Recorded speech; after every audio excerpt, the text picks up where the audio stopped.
Happy Thursday. It's Illinois in Focus Daily. I'm Greg Bishop, and then another busy day at the Illinois State House. They actually did pass some legislation out of both chambers. We'll review some of that, but some other conversations brought up as well. So we got a lot to tackle this morning. Good morning. I'm Greg Bishop. You can wake up with us each and every weekday morning with America's Talking Network for Illinois in Focus Daily. You can get the podcast wherever you get podcasts. Just search Illinois in Focus. And also, don't forget to get the newsletter at thecentersquare.com, where you can get headlines every morning in your inbox, what's going on here in Illinois. So stay tuned.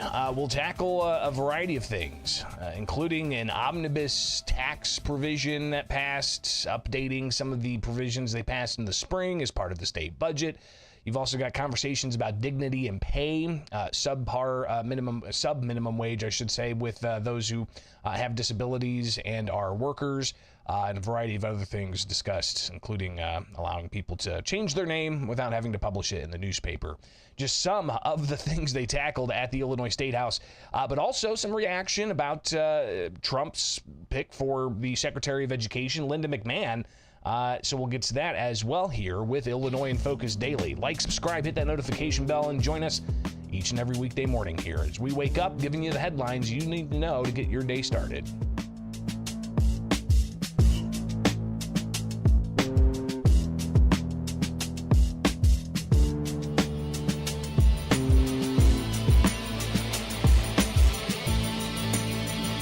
Final day of fall veto session and the final day that the Illinois State House will be in session this year is today. They did not cancel. Both the House and the Senate were in yesterday pretty busy with a whole host of things they tackled. They did pass 4 measures, and if you go to the Illinois General Assembly's website, you can see this for yourself if you check out the legislative reports. And here we've got the 4 bills that passed yesterday. They passed both chambers. Several are omnibus bills that lump in a whole bunch of stuff, what they call trailer bills. Trailer bills are measures that are meant to clean up language in stuff they passed in the spring. But clearly, you know, they were busy tackling these types of things, but not necessarily some of the things that we anticipated when it comes to, you know, abortion or immigration. Definitely nothing that Republicans were seeking to do to evaluate, say, no tax on tips, even though there were off-site people pushing for the taxed wage, or rather the tipped wage, to be eliminated, so all workers, regardless of tips, get the minimum wage at least. So some interesting things, but one thing that happened on the House floor yesterday, something you don't see every day. A state legislator was administered naloxone, a opioid overdose antagonist, on the House floor. Here is State Representative Bill Howder, who's also an emergency room physician, talking about the importance, safety, and ease of use of naloxone. I'm going to have them administer it and show you how easy and safe it is in someone. Obviously, it reverses opioids, and I'm allegedly not on any opioids, and so it will do nothing to me. But if you are, it is a life-saving medication that is the cure and the antidote to respiratory depression from opioids. Amy, would you like to administer? I'm just going to hand you the package. It's so easy that even Representative McLaughlin could do it.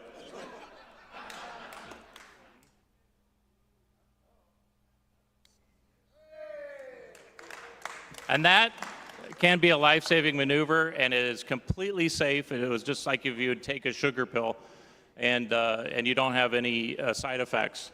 If you are, have an opioid overdose, and you have respiratory depression or altered mental status, that would reverse it. Just one more thing that I just want people to know, that when we make these bills and we bring this up and we talk about, well, we're also provide for training, I want it to be just like CPR or just like an AED. You don't need training, just do it. It's completely safe, and it could save someone's life. Thank you very much. Something you don't see every day on the House floor, a state legislator being administered Narcan. And interesting to see he didn't skip a beat in talking when moments before that he was administered a nasal spray that's supposed to reverse opioid overdoses. But other things discussed, including possibility of overdoses in state prisons increasing because of paper that's laced with drugs. Legislators held a news conference focused on that. And in particular, we've talked about in the past of reports legislators are getting from their constituents. They may have a state prison in their jurisdiction, in their legislative district, and that prison has staff reaching out to legislators saying there's narcotics inside the prisoner's mail, and it's laced in the paper, and they're smoking it. It's contraband, and it's putting not just the inmates in jeopardy, it's putting the staff in jeopardy, and even some reports of staff having to go to the hospital. So State Representative David Freese, he held a news conference with several others, and he has a bill he filed to essentially say no more physical mail going to inmates. Instead, scan everything and put it on electronic devices for them to be able to view these things. I asked Freese yesterday, what's the taxpayer cost going to be of that? It's a good question, and I don't know the answer. It's something to be considered. But here's the thing. What are the costs of all these resources? Because I know. So I grew up in Chester, and Chester's a town of 7,500 people, okay? What does it cost when you've got to allocate additional manpower to take somebody to the hospital? What's that cost, DOC? What's that cost the local hospital? So there's our costs involved. What's the offset? I don't know yet. One of the things that I think, we mentioned this pilot program that they're going to implement. Right now, if you wanted to keep the physical mail out of the hands of an inmate, all you got to do is buy a copy machine. Until we can get the scanning process set up. What does that cost? Well, it depends on your, how expensive your copier is, and then paper. I think that's an easy fix until we get the scanning system set up. I really do. So Freese talked about the importance of making sure that this paper mail doesn't get to the inmates where it could cause them health concerns and cause staff health concerns.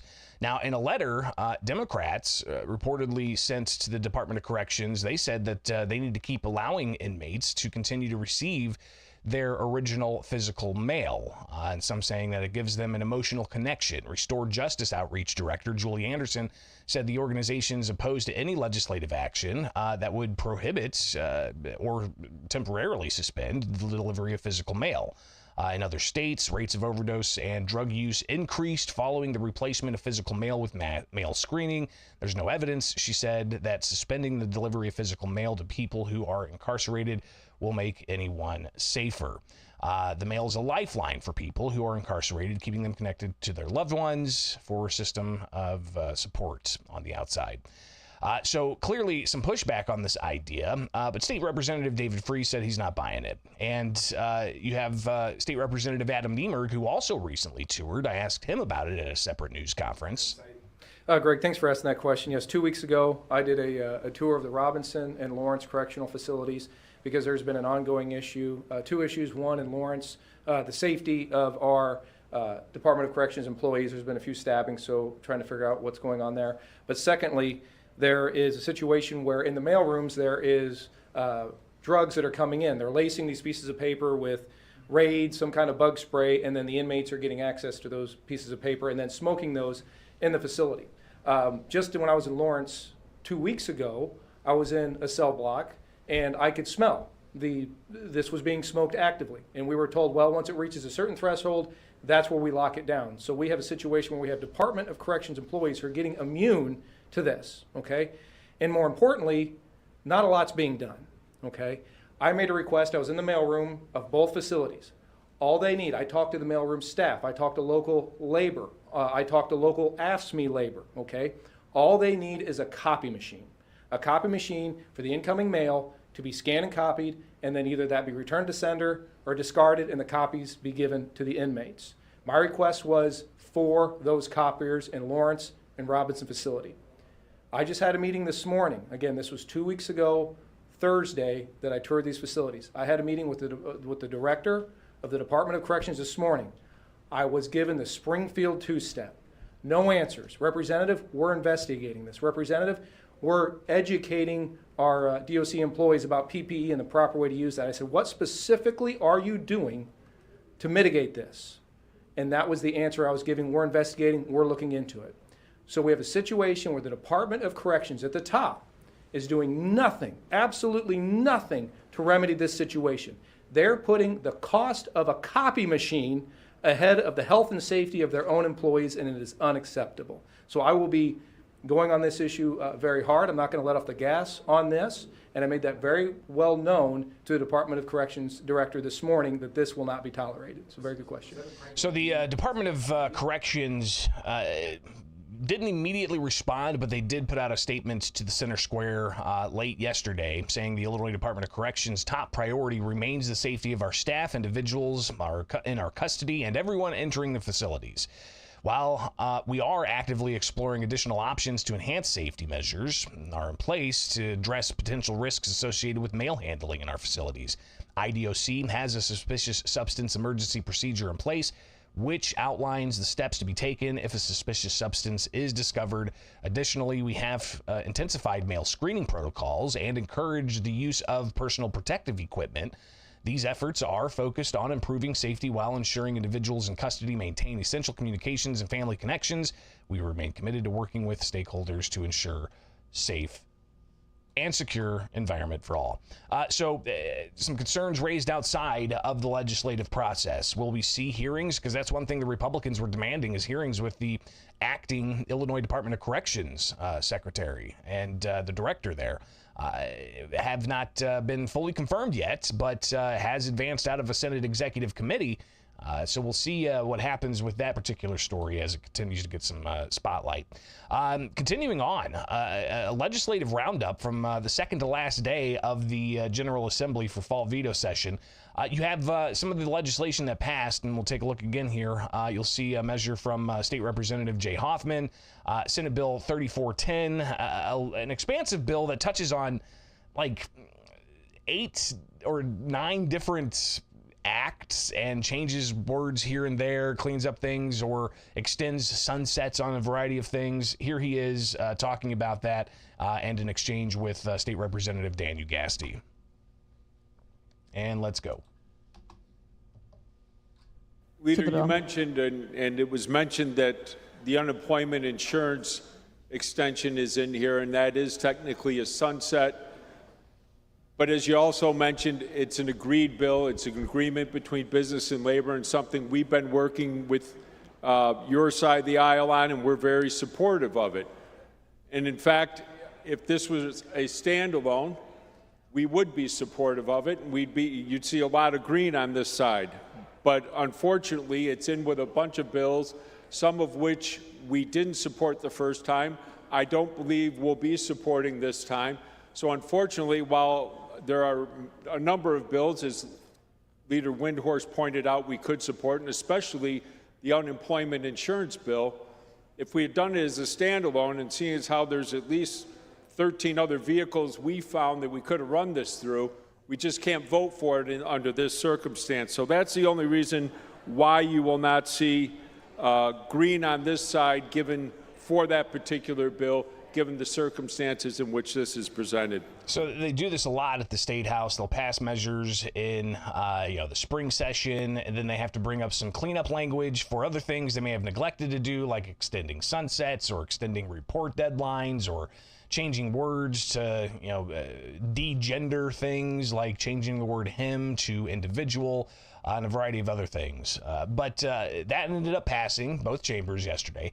You have State Representative Kelly Burke. She had a measure dealing with all kinds of tax provisions that were passed during the spring session as part of the state budget. And if you recall, they had to pass that thing with 3 different attempts of getting enough votes to approve it. And this was all part of, the $54 billion budget based on $800+ million in tax increases. It eliminated the grocery tax into 2026, I believe, but it also allowed for local communities to tack on their own grocery tax and allowed for local communities to increase sales taxes without a voter referendum. And here's Kelly Burke laying out a variety of other things that this measure touches on. Relating to timing of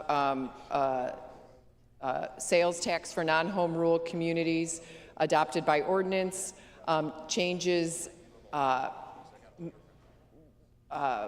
reeling back some changes we made in the spring on prepaid telephone calling arrangements. There's some additional work to be done to get that to where we anticipated it was going in the spring. So we're going to roll that back to the prior law just to keep the status quo while we continue to work on it. And then there are some underlying changes to the Tobacco Products Act, again technical, and some new dates for changes that we made for the credits for wages paid to returning citizens. And then with DCEO, the changes deal with the tax credits that we approved for music and musicians tax credit, and involves some reporting requirements. And again, so just some technical changes to make sure that the funds that we approved for use for those productions are rolled out in the way we intended. So a lot of different elements in there. Again, not individual pieces of legislation, but all of this being put together to clean things up that the legislators either didn't address in spring session or found that, hey, this isn't going to work as we intended. We got to tighten this up here or loosen that up there. State Representative Patrick Windhorst, Republican floor leader, questioned Burke on a variety of these things. Many of us who wanted to eliminate the state mandated grocery tax and allow the locals to fill that in on their own if they wished, had concern about this additional taxing authority we're providing non-home rule communities. And I think many of us hoped that actually this would be pulled back, but actually we are making it clearer that there is no referendum required for non-home rule communities. Is that correct? I don't think it's making it clearer. It's changing the date to which they'd have to report the adoption of the ordinance to the Department of Revenue so that it lines up with other types of ordinances so that they're on the same schedule so that the department can implement taxes in a uniform time frame. This taxing authority, though, would still be not by referendum, but by ordinance or resolution. Yeah, the underlying bill did provide for it to be imposed via ordinance. And it also allows for municipalities increasing local sales taxes by ordinance, not by referendum, to spend that money on certain things. Again, another bill, an omnibus bill, a gut and replace bill. Some people in the live chat pointing out that's an interesting way to get around the 3 readings rule in each chamber, because what they do is they take, say, a House bill, passes the House back in spring session about trampolines. Then it goes over to the Senate, and then the Senate reads it once, twice, third time, and then they amend it in the Senate, pass it in the Senate, amended, gutted and replaced, back to the House an hour later. The House can then pass a totally different bill that has nothing to do with trampolines and changes the tax code, a variety of things. Here's Dan Ugasti and Kelly Burke going back and forth on this. Here, I think there's 4 tax credits contained in this bill. Is that correct? There's no new tax credits. I think we're making changes to some of the tax credits that we approved in the spring in order to make sure that they're able to be implemented in the manner that we expected as they've gone through the process. Is investing kids in here at all? No, it is not. Okay, to the bill. So we passed this bill in the spring, and we're willing to address taxes on theater production, music and musicians, and other tax credits that seemed reasonable. And yet we never took up ones for our children. One so that 9,500 children could go to the schools they want to, so that they could have a chance in life and succeed. And here we are again now in the fall, in veto session, with another opportunity to address tax credits. And while these changes may all be needed, or may not, we're still not taking care of the kids. And that I don't understand. I don't understand how it is we're willing to take care of everyone else's needs, but when the needs of our children are at stake and their futures, we're just going to let it go by. I wish I could support this, but seeing as how we won't consider the kids, I won't be supporting it. So, again, the Invest in Kids School Choice Scholarship Program, tax credit program for private individuals to donate to a granting organization that would then find parents of children who are eligible to get these dollars, and then they can use those dollars to go to a school of their choice, a private school of their choice. That ended last year when legislators failed to extend the sunset, like they did with, say, all the sunsets that State Representative Jay Hoffman approved, or with all of the tax credits that they modified that Kelly Burke got through both chambers. But nothing for the Invest in Kids School Choice Scholarship Program. Some of the other things they discussed, we may see this come out in the Illinois Senate and possibly picked up back by the House on the final day today of legislative session, deals with name changes and saying that you don't have to put that through the newspaper. So you'll likely hear more about that. And some concerns that were raised about non-citizens and how they would be impacted by this. Also, another issue is the Dignity and Pay Act, which legislators are advancing out of the Senate. And it already passed the House, so we'll see if there's any amendments to it when they pass it out of the Senate, if it has to go back to the House. Either way, what that does is it says those with disabilities who are employed have to be paid after a certain amount of phase-out. The minimum wage. They can no longer be paid sub-minimum wage, those employees with disabilities. Some pushback from various groups saying, these individuals go to work and have the dignity of work. They're not necessarily there for the paycheck, but others saying that employers are taking advantage of the system. So you'll likely hear more about that as well. All right, so that's some interesting stuff there from the Illinois General Assembly. They're back at it today, final day of fall veto session before the end of the year. It's the final day they'll be in this year. So they're coming back for lame duck session in January. They'll finish out the 103rd General Assembly and then start the new 104th General Assembly with a whole host of new legislation. It's going to be interesting. We'll be watching it all for you. Long segment, I know, but a lot happened yesterday. So I wanted to give you a good overview of some of the things that did pass and expect to see pass. And all of the different conversations that are taking place. It's Illinois in Focus Daily. Like, subscribe, hit that notification bell, and wake up with us each and every weekday morning.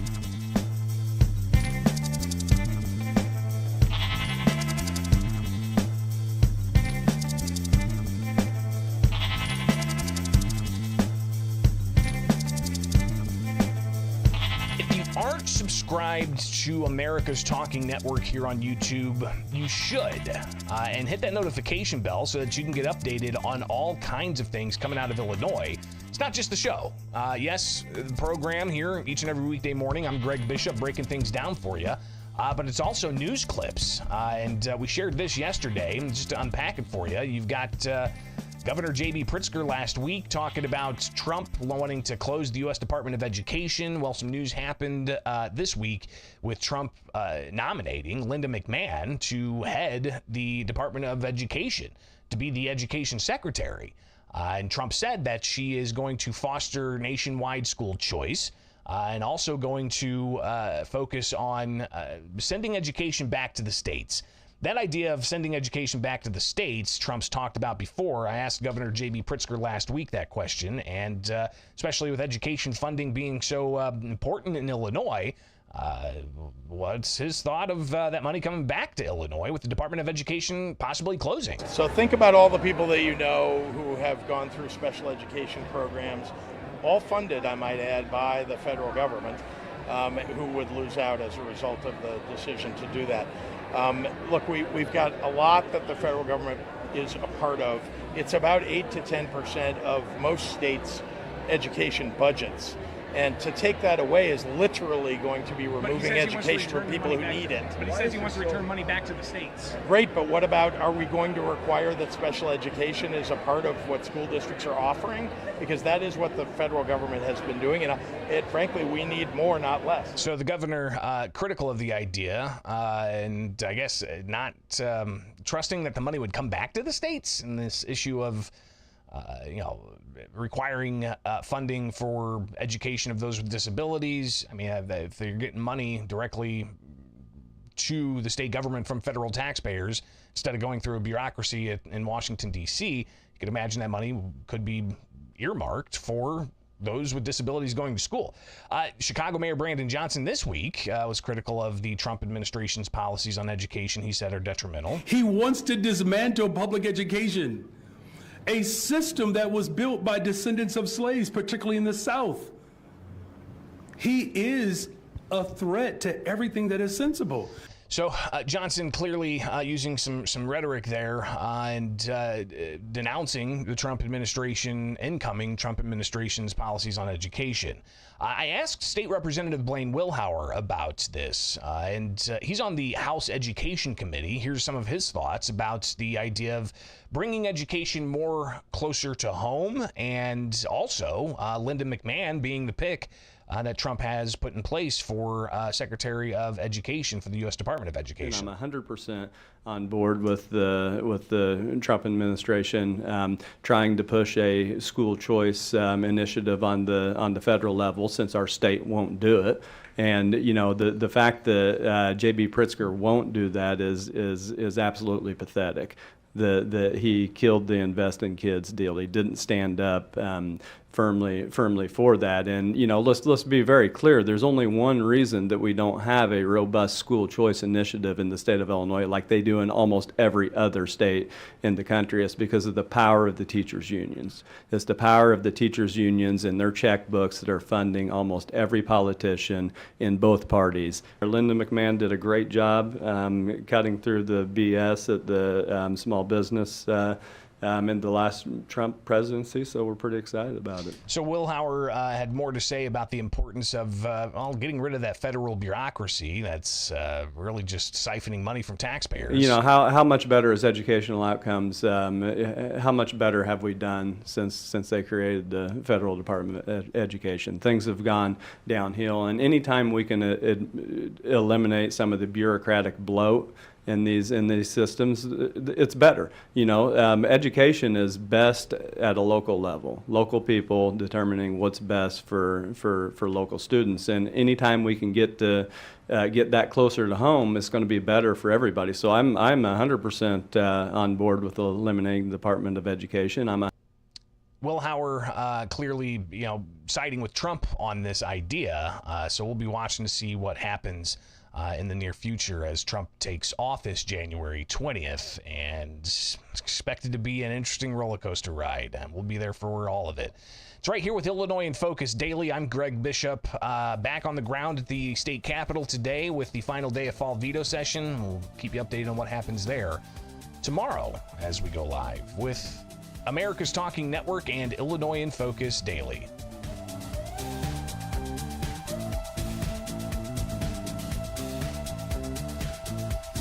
All right, guys, that's all I got for you on this Thursday. Tomorrow, we'll talk about a new report from Fitch Ratings Agency. Illinois has the second worst pension crisis in the country when you take in consideration personal income percentage of the state's pension debt. It's $206 billion, I think it was. We're ranked number 49th behind Connecticut with about 22.8% of personal income being eaten up by pension debt or the unfunded liability. Rather fascinating. It is Illinois in Focus Daily, so we'll talk about that. We'll also have to get the latest in the Madigan corruption trial. Some interesting names popping out of there, including former Springfield Alderman Frank McNeil being caught on a wiretap. That was presented during the trial earlier this week. So we'll touch base with Jim Talamonte to get the latest out of the Madigan corruption trial here. With Illinois in Focus Daily, if you're interested in the gun litigation, not much activity, at least for Illinois laws being challenged. Of course, you still have the Southern District of Illinois federal courts with the ruling that the gun ban's unconstitutional. Had not yet been officially filed in an appeal to the appellate court, but December 8th is the day that the stay on Judge Stephen McGlynn's order that the law be enjoined, that's the drop dead date, December 8th. Will the state have an appeal on record and an emergency stay from the appeals court? We'll be watching that closely as well. So have yourselves a wonderful rest of the day. Like, subscribe, hit that notification bell, and wake up with us here with Illinois in Focus Daily. I'm Greg Bishop. Got to get out of here.